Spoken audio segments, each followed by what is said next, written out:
Tisztában vagyok vele, hogy a hölgyeknek különösen fontos a bőrápolás. Biztosan így vagy ezzel te is, Szandra, ugye? Abszolút, hiszen nagyon fontos, hogy ápoljuk, karban tartsuk a bőrünket, hogy minél tovább jól érezhessük magunkat benne. Bevallom, én imádom a különböző krémeket, kencéket, szérumokat. Alapvetően azért törekszem arra, hogy különböző nagy világmárkák közül válasszak, viszont most meg kellett tanulnom erre a mai adásra felkészülvén, hogy léteznek a natur kozmetikumok. Itt van velünk egy témaszakértő azonban, Fülöpné Kis Katalin személyében, aki elkötelezett híve a natur kozmetikumoknak. Miért fontos akkor, hogy a natur kozmetikai termékek közül választunk magunknak a fürdőszobánk polcára?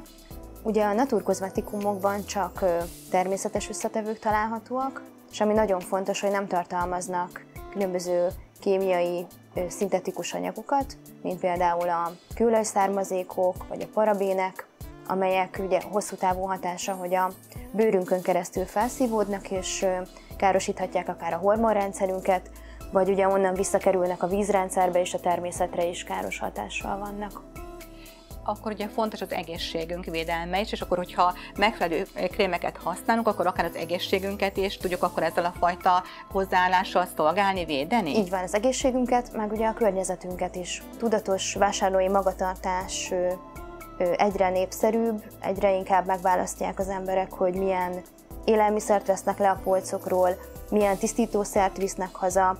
Ugye egyre jobban preferálják azt, hogy kerüljék a kemikáliákat, a vegyszereket, és ide nagyon szorosan kapcsolódik a tudatos bőrápolás, hogy minél kevesebb vegyi anyagot juttassunk a bőrünkön át a szervezetünkbe, és hát nekem ezen a témán belül a bőrápolás lett így a nagy kedvencem. Én azt szoktam mondani, ha valaki kíváncsi a véleményemre, hogy legalább a bőrön maradó termékek esetében válasszon naturkozmetikumot, mert akkor már nagyon sokat tesz a saját és a környezete egészségéért. Én eddig azt hittem, hogy ami bio vagy natur, az nem annyira hatékony. Akkor ez a tézis akkor most így megdől általad, a te szakértelmed által?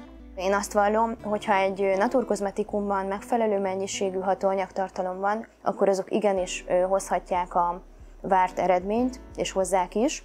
Azt kell tudnunk a naturkozmetikumok esetében, hogy ez nem biztos, hogy egy-két napon belül meg fog történni. Kell időt hagyjunk a bőrünknek, ugyanis 1-2-3 hét is lehet, mire a bőrünk egy hagyományos kozmetikum után átáll, és élvezi a naturkozmetikumok általi felszabadultságot. Mindegyik bőrtípusra meg lehet találni a magunk krémét? Abszolút, ugye a natur vonalon is tudunk olyan összetevőket használni, amely a zsíros bőrt segíti, vagy éppen a nagyon száraz, érett bőrre, tehát a naturkozmetikában is ugyanolyan paletta áll rendelkezésünkre. Ugye vannak ilyen hívószavak, mint a kollagén, a hialuronsav. Ezek a fajta alapanyagok akkor megtalálhatóak mind a két értelmezésben? Abszolút, abszolút. Hogyha szeretnénk választani, jól választani magunknak krémet, mi az, amikre figyeljünk oda, mondjuk a dobozt olvasván? Igazából nagyon sok esetben kezünkbe veszünk egy kozmetikumot, és a márkanévből, terméknévből arra következtetünk, hogy ez egy bio vagy natur kozmetikum, aztán ha a címkéket tüzetesebben átnézzük, az összetevőket, akkor láthatjuk, hogy ez nem így van.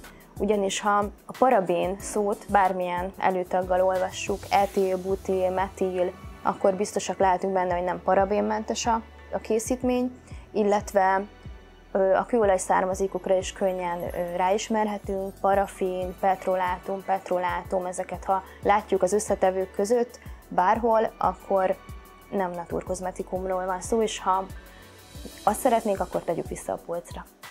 Hogyan látod, mennyire fontos még az edukáció, tehát mennyire kell nekünk, hölgyeknek az edukáció, hogy merjünk dönteni a natur termékek irányában?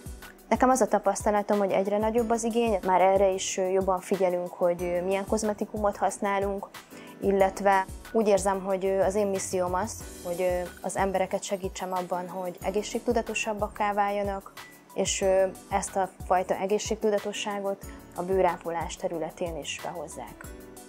Ez egy remek zárszó, én azt gondolom, ehhez mit lehet még hozzátenni, jár sikerrel! Köszönöm szépen!